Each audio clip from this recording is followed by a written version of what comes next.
We wanted to do a finance update this morning, and so I'm going to go through this pretty quickly, but just know, and Ryan's going to help me too, Ryan Plauché, just know that if you have questions about this, you're welcome to ask. We'll show you any of our finances you want to look at.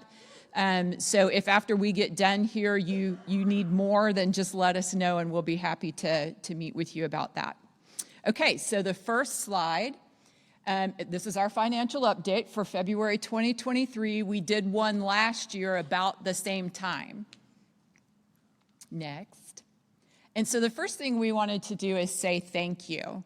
Thank you for responding to our staff changes. When we when we talked about this last time, we were in the middle of Brad and I had been on staff, and Brad had gone off staff, and Josh had come on staff, and then we had Garrett come on for a year, and then Garrett went off staff, and now we have me and Josh, and then part-time we have Ronnie. And Ronnie is being spread throughout all of the family of churches. So like he doesn't belong exclusively to us, but we do have access to him. And then secondly, for responding so quickly to the giving requests that we had. So we needed to make up a deficit last year. You guys responded super quick, and we were able to correct that deficit. And then we also had asked you to give for Our Daily Bread to provide meals for them while they were transitioning facilities. You guys responded to that, and we were actually able to provide 2 meals for them.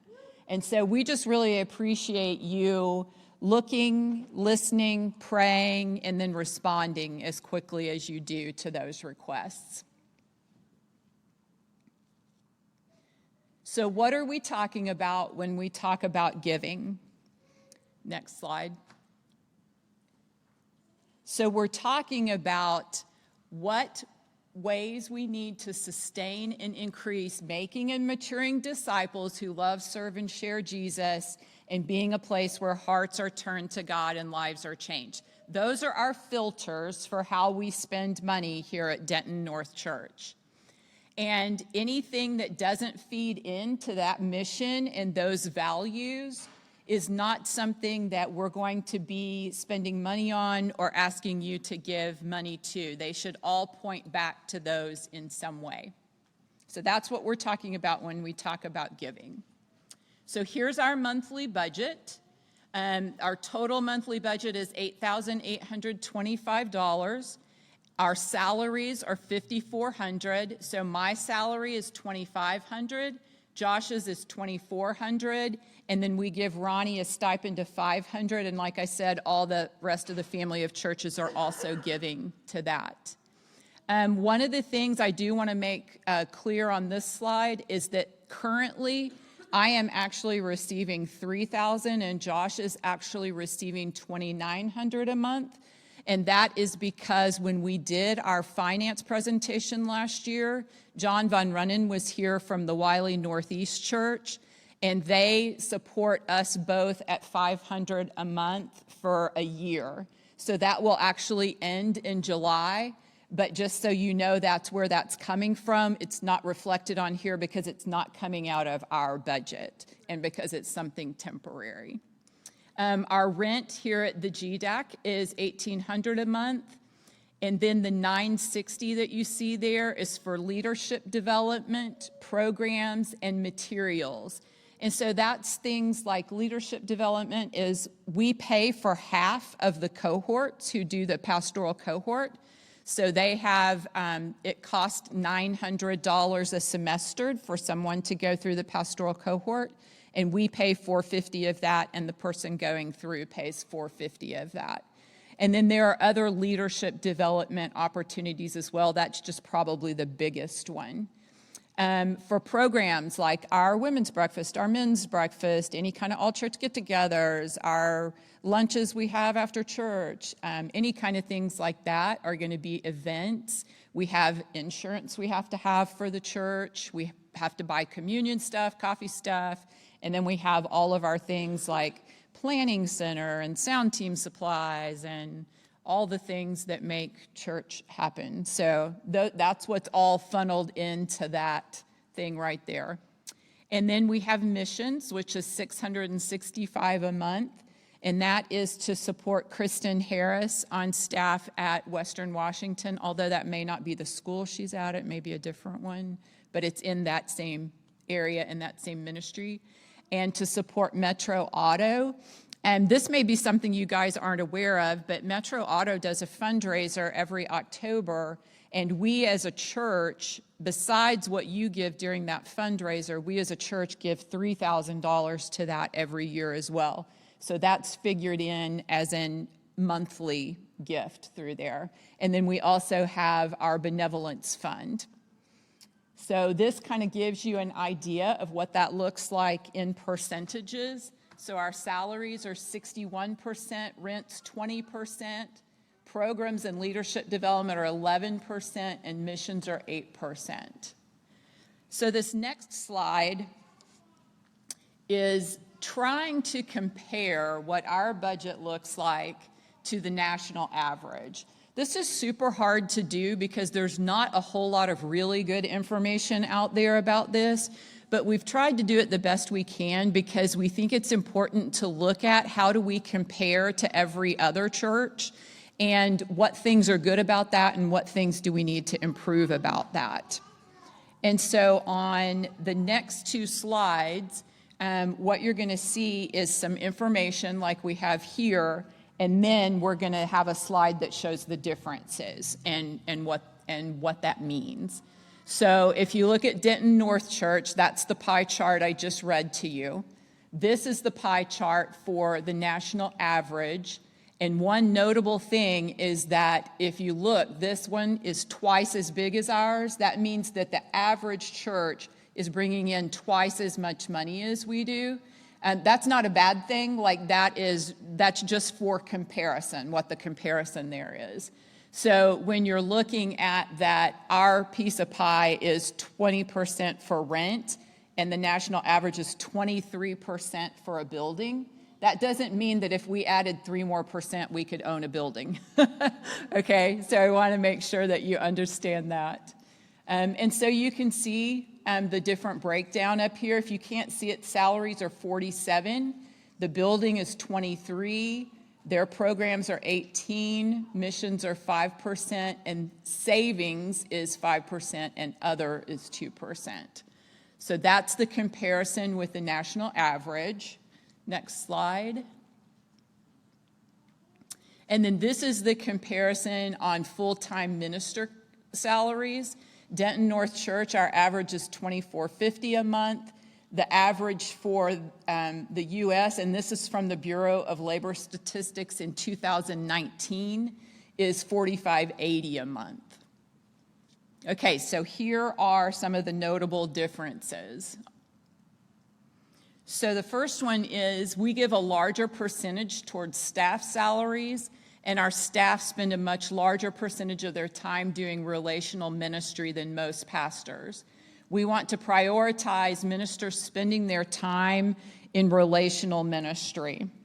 Relational ministry includes both inside the Denton North Church, it includes our family of churches, and it includes the community as well. So like just for one example, when Josh and I officiate a wedding or we officiate a funeral, we don't ever charge for that. So anybody from the community that calls and asks us to do that for them, we're able to provide that service to them because we believe that we are here to serve the community as well as our churches. And we're able to do that because you guys pay us a salary. And so we can do that without charging people for that. That's just one example. Hang on, I lost myself. Let's see. Okay, we pay lower salaries than the average church with none of our staff earning an average full-time salary. This is something we need to change to retain staff long-term and to be able to add new staff. Ryan is going to talk about that a little bit more later. But that is one observation that when we look at that in comparison with other churches is not something that's necessarily a good thing or that we intended to happen. It just is what it is. And then the value that we're getting from Ronnie, having access to Ronnie, who's got over 50 years of ministry experience, has been super helpful for us. He meets with Josh and I to do leadership development and strategic planning for our church. He has years of experience with hard situations when we need to call and get advice. And he does the ministry workshops, which you guys are starting to hear about. There's just a ton that we get from his experience and his love for our family of churches and for Jesus. Next slide. So we pay a lot less in building and program costs than the average church, and this is good, and it's on purpose. And so one of the things we want to let you guys know is that we are currently looking for a new space to meet. We love meeting at the GDAC, and we love the people that serve us here and let us use their space, but we need something that is kid appropriate. And you can only look around and see this big monstrosity in the back of the room and know that every time a kid comes in here, they want to run straight for it, they want to touch it, they want to move the parts, and that's only one part of it. So we need a space that is going to be more conducive for our kids. And so if you guys are driving around town and you see something and you're like, oh, that looks like that might work really well. Or if you know something about one of the churches in town and you're like, ooh, I think they might want to rent space, let Josh or I know, and we will jump on that and see what we can find out. But we're just starting to look into that. And so we want you to know that. Most likely, we will never own a building. So some of you have been asking about that. To own a building and to upkeep a building is super expensive and is not something we have in the budget or really something that we care that much about. And because meeting like we do at a space like this leaves us flexible, mobile. It puts us out in different parts, like we're right off the square here where people can see where we're meeting and stuff. And so our priority is more about being in the community and being flexible for where God wants to use us and move us. And then we don't currently have room to have a percentage devoted to savings. That's not good, and it doesn't help us replenish the emergency fund when we have to use it. The emergency fund that we do have is because the other churches have given it to us. Otherwise, we would be in trouble without that emergency fund, but they have graciously given that to us, and so we have that. Next slide. Okay, so here are the two types of giving we currently have. We have 31 steady recurring gifts every week or month I should say, and we have 9 non-recurring gifts per month on average. So that's the giving that we have right now. To the best of our ability, we can tell that we have about 45 households. So that kind of gives you how many people we're looking at from that 31 steady recurring gifts, and then all of our college students. So we have about 45 households and all of our college students to pull giving from. Next slide. And then our average monthly giving, we have the offering at $71.50, benevolence at $365, which gives us a total of $7,515 in giving each month. Next slide. So if you remember that first slide, our budget is $8,825, so we have a shortfall of $1,310 each month.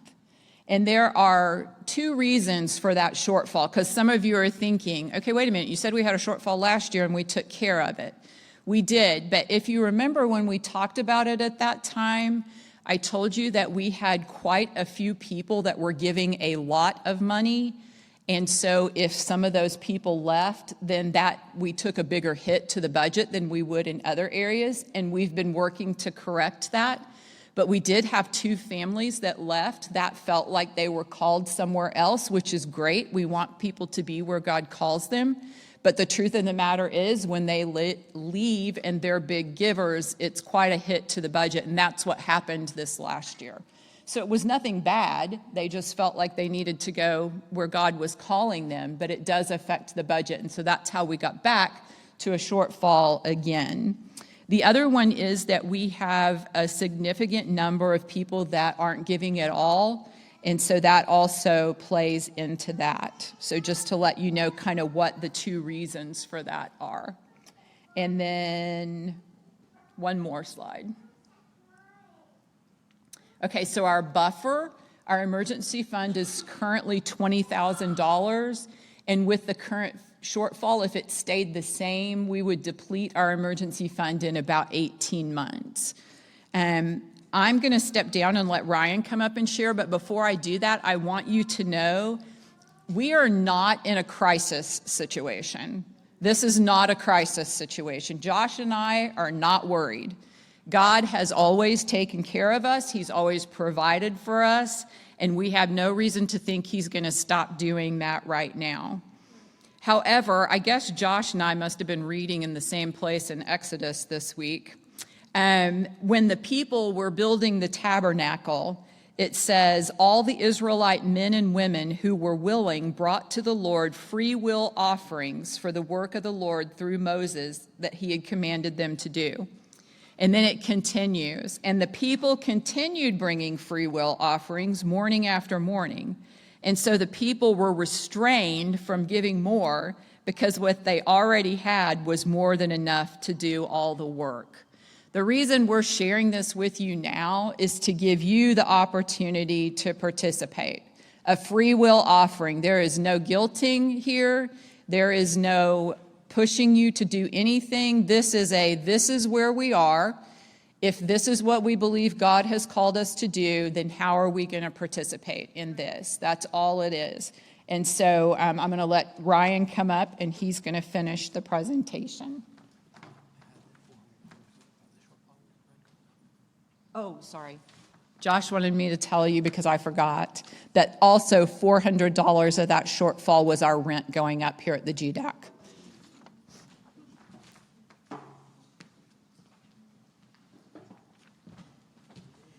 All right, good morning.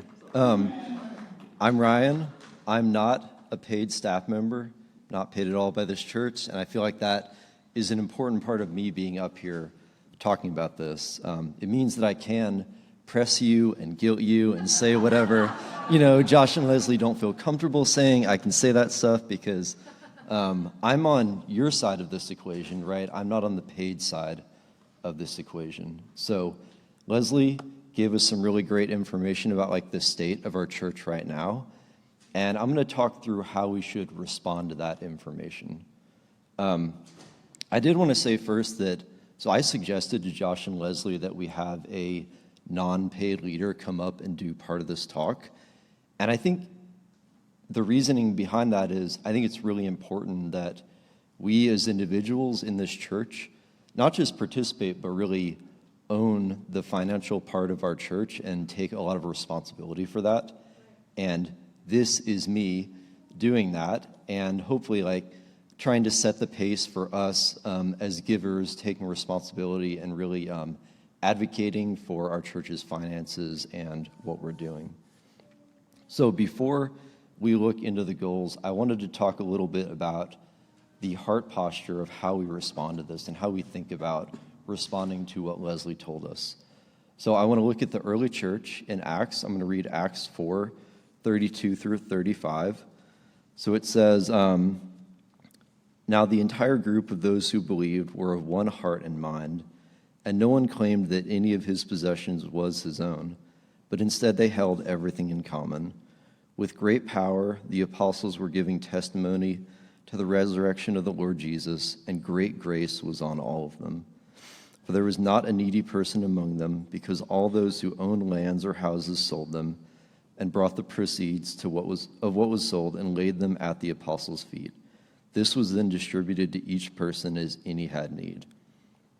Now, I'm not going to ask anyone to sell their house or their land or their car or whatever. That's not what I'm going to do. But I want to look at the themes of what was happening here in this early church. And I see two broad ideas that I think are really applicable to us. So there was loving generosity and there was mindful caring. And these two things were present and working together to make sure that all the needs were taken care of in the church. And I think we can learn from these ideas.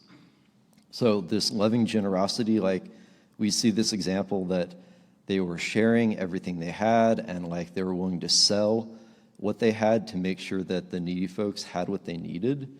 And I think we need to ask what was driving this? Why were people acting with this radical generosity?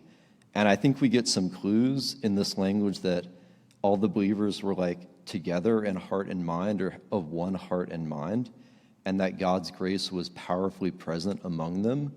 I think they were all really on mission together, loving God and loving people, loving each other, and they were really taking seriously Jesus' command to love your neighbor as yourself.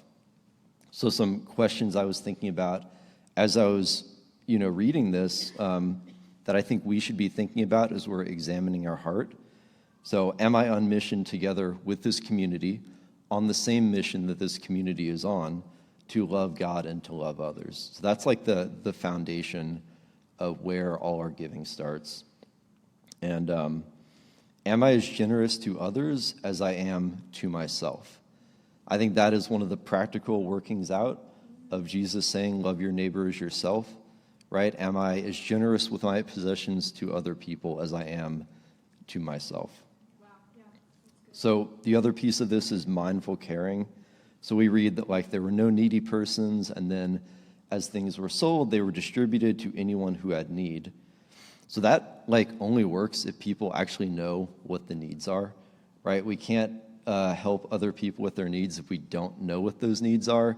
We don't acknowledge them in our heads and then see how what we have aligns with other people's needs. So the question there is am I as aware of my neighbor or my community's needs as I am of my own needs? And the information that was presented by Leslie gives us a really good picture of the needs of our church right now. So we can't claim that we are ignorant of the shortfall or the current needs of our church. So now we can think about how we go about addressing them. So let's think about these goals with generous hearts and caring minds as we think about how we go about addressing them.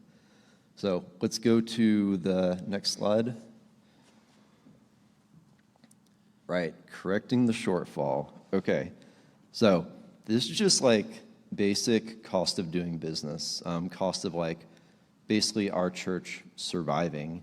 I know Leslie said we have 18 months of savings, but we should try not to use that up, right? We should try to preserve that or even grow that. I think one way to think about this is that our church is a family. We have bills, we have a mortgage, we have things we have to pay for. And right now, we're not able to pay the mortgage. We're not able to meet those bills. So we need to band together and figure out how we're going to pay these bills. As a family, we work together to cover what our needs are. So if we go to the next slide, we'll look at some ways that we can do that. I didn't make this breakdown. I appreciate a lot that I think Josh or Leslie made this. I think it makes it really helpful to see things broken down this way, instead of just saying we need $1,300. Instead, we could say that, if we had 22 new donors giving $50 a month, that would be enough that we could meet all of our bills. Or if everyone who's giving money now increases their giving by 19%, we would meet all of our bills. So as you think about your own finances and maybe what you give now, maybe what you would be able to give in the future, these are really good, tangible numbers to keep in mind that hopefully aren't too scary. And even the $50, that is just something to shoot for. Don't feel like that's what you have to be limited by in terms of oh, that's way too much for me, or I could give a lot more, but maybe just $50 is all I need to give. There's just like an example breakdown to help us understand how we would meet this shortfall. All right, let's go to the next one. Yes, so this is like actually the main reason why I wanted a non-paid staff member to be a part of this presentation. So the idea of like having one of our paid staff advocate for more pay to me seems really weird.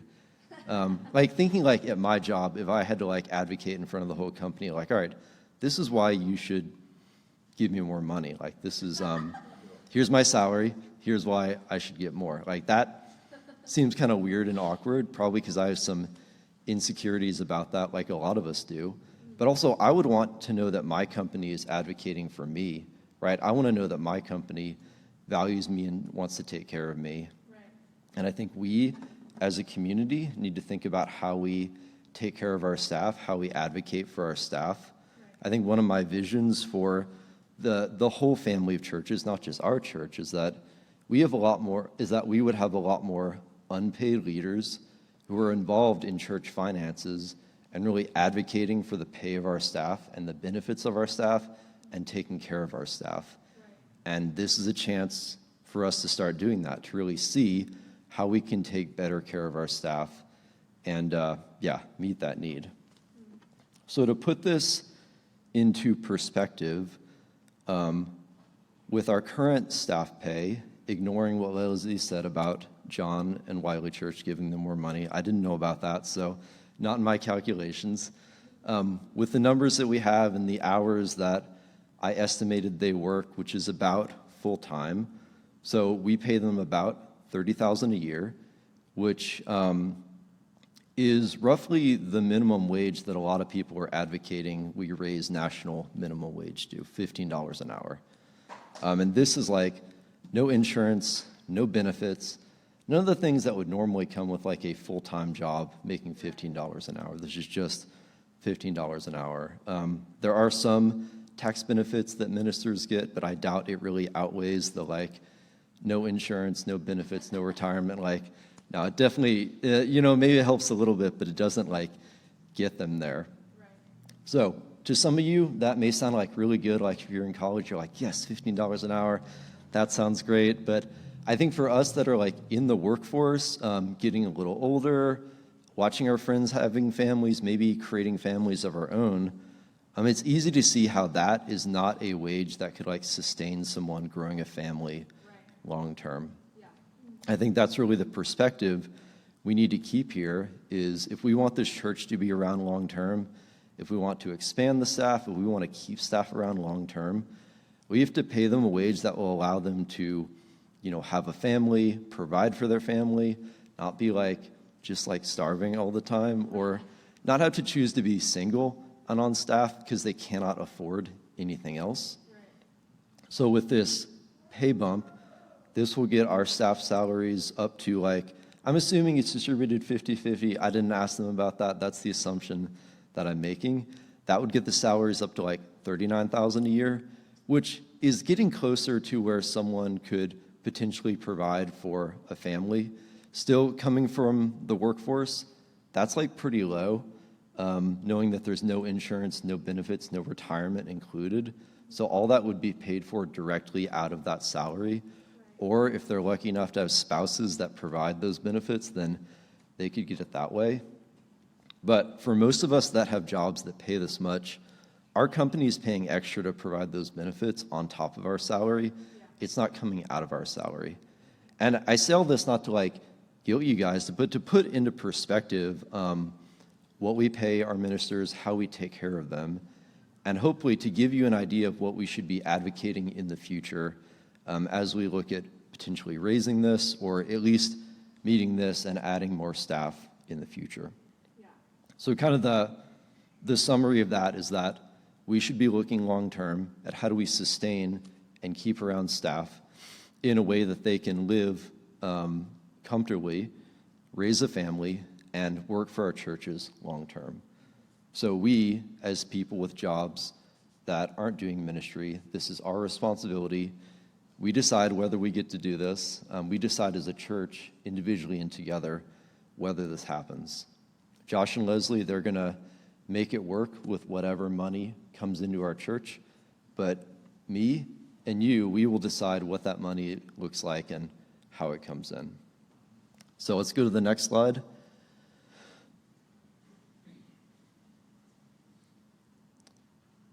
Ooh, there should be one more before this. Yes, this one. Okay, cool. So for each of these more like recurring ones, we're breaking it down again by new donors and recurring donors. But I want to point out that this adds on top of the first goal. So 32 new donors at $50 a month, or current recurring donors giving an increase of 23% or some mixture of the two. And the math there is that at this point, this would be 54 new donors at $50 a month if we just did new donors, or that's probably like current recurring donors increasing by like 30% if we just did that. Hopefully a mixture of both, like hopefully people that are already giving are thinking about how we can give more, and folks that aren't giving right now are thinking about ways that you can give and, support, provide this value. All right, let's go to the next one. Cool, so adding more staff. So I'm sure y'all that have been around for at least a little bit have noticed that our church is like getting a little older, right? People are getting older, kids are being born and they're getting older. So our church is not only like widening in how many people go here, but we're also like diversifying in the different stages of life that are represented. And I think as that continues to happen, we're going to need more staff to really support people in those different stages of life, whether you're parents, whether you're just married, whether you have kids, and then of course, single people, we don't want to leave you out either, right? We don't want Josh and Leslie just to focus on the people that are married or parents. We want to make sure our single folks are getting a lot of good support as well. And in order to do that, we will eventually need to add more staff. I don't know exactly what that looks like, whether that'll be one or multiple. I think they will probably decide, as the time comes and as we see different needs arise. One thing I thought was funny is that this number is higher than the increased staff pay number for Josh or Leslie after we do the pay increase. So they must think that whoever we're adding is like, I don't know, should be paid more than them or something. But we should probably adjust that a little bit. Probably this is actually two people, not just one person that's going to get paid more than them. Yeah, maybe 1.5. We'll see. So if we go to the next slide, we'll see kind of what it takes to get there.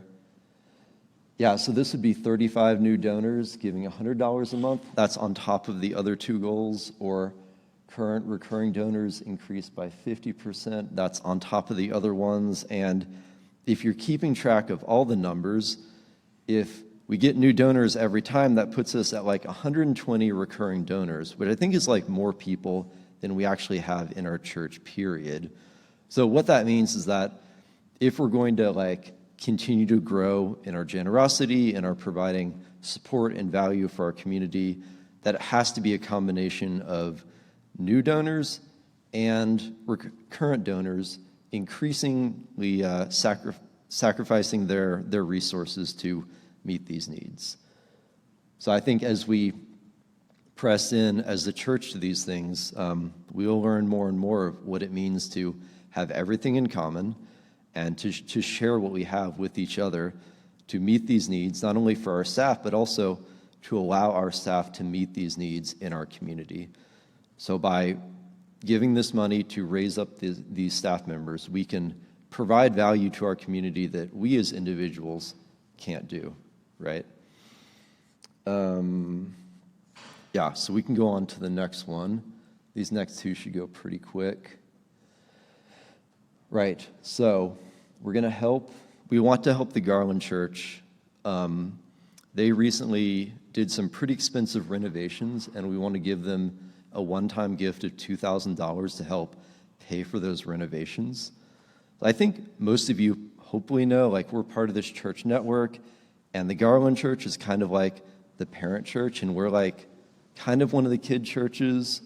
But really, this is like an opportunity for us to like grow up from like a kid church that was planted to a peer church that now can support someone in our family. Right.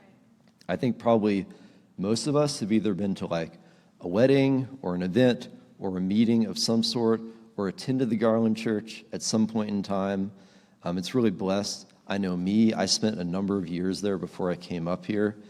And for a lot of people in our community, it's been a really big blessing. It's something that we can use for free as a resource, which is super cool. So this is our chance to like kind of give back to the blessing that that church has been to us for so many years and will really continue to be for so many years. Yeah. And then we can go to the next one. Yeah, so this one is very exciting. It seems like it wasn't that long ago that the other churches were putting money together so that we could plant this church. And this is our opportunity to do that in the future for another church.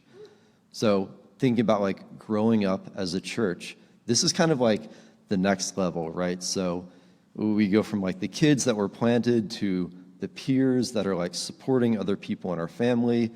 And now, when looking at planting a church, we get to be like co-parents of another church with other churches in our network.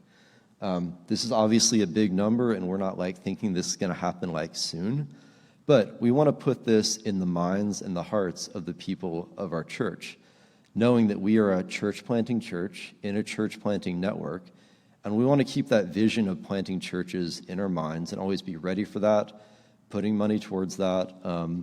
Hopefully, as we're giving money, we're also thinking individually, like, could I be a part of a church plant in the future?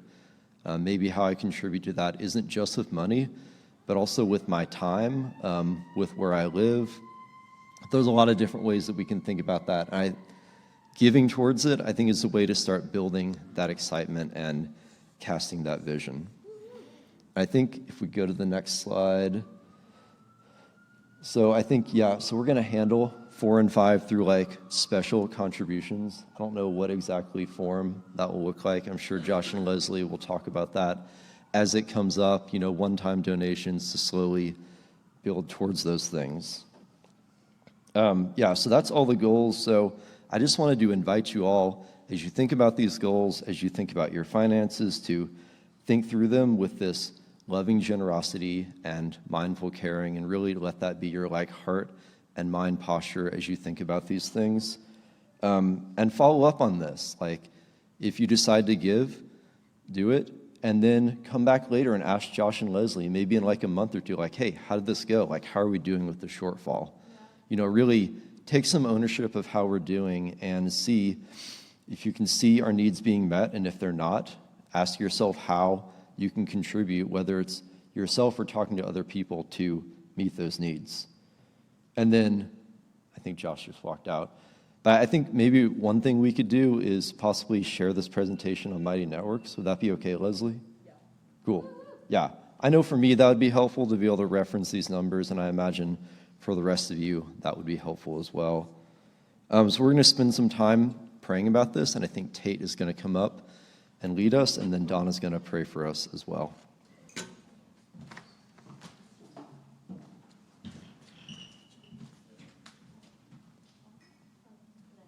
Can y'all hear me?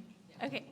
Yeah, I'm just going to pray. We're both going to spend some time praying about all of the things we've heard. So, Lord, we just thank you so much that you have just been so generous to us. You are faithful, and you are generous, and you are kind, and we just want to praise you for that. And Lord, I just ask that you would help us to have generous hearts in response to your generosity, and that you would just help us to search our hearts, to let your Spirit search our hearts individually, and repent of any sin there that might be related to this, and just be really willing and humble and joyous givers, Lord, and just help us to see where your kingdom is, and how just giving and what we do with what you've given us really matters, and how far that can go. And Lord, I just ask that you would bless this church and that you would, just help us to be joyous, willing givers. God, we thank you for your provision, for how you've provided for us to be here. Thank you for allowing us to see the impact that our small church has had in this community. And we continue to trust that you will provide for us as we go forward. Just help us to recognize that no matter how much we give, it's still going to benefit us. It's still going to benefit you. You're going to take it and you're going to make it something big. So for us in this room that feel like I can't do anything, you can turn it into something way bigger than what we could ever imagine. You've done it and you will continue to do it. And we thank you for that. We thank you for the ability that you have to provide for us. And like you have now, we know you're going to provide for us in the future. You are, even as we speak, you're providing a place for us where we can meet that will be kid-friendly. We don't know what it is. We know that you are working on that, and we thank you for that. And we know that you are just going to continue to work with us with what we have, and you will just allow that to grow in ways we could never comprehend, because that's how good you are, and that's how grateful or gracious you are, I should say, to us, even though that we're not worthy of that. So, Father, as we go today, just remind us that it's the little things that we can give, and it's you that takes those things and turns them into something huge. Thanks for that. Father, just thanks for being with us. Thanks for being with Reese and her appendectomy and her surgery and seeing her through safely. And Father, thanks for being with us this last week with the weather, keeping us all safe. Father, we love you, and we just thank you for everything you provide us with. Pray all this through Christ. Amen.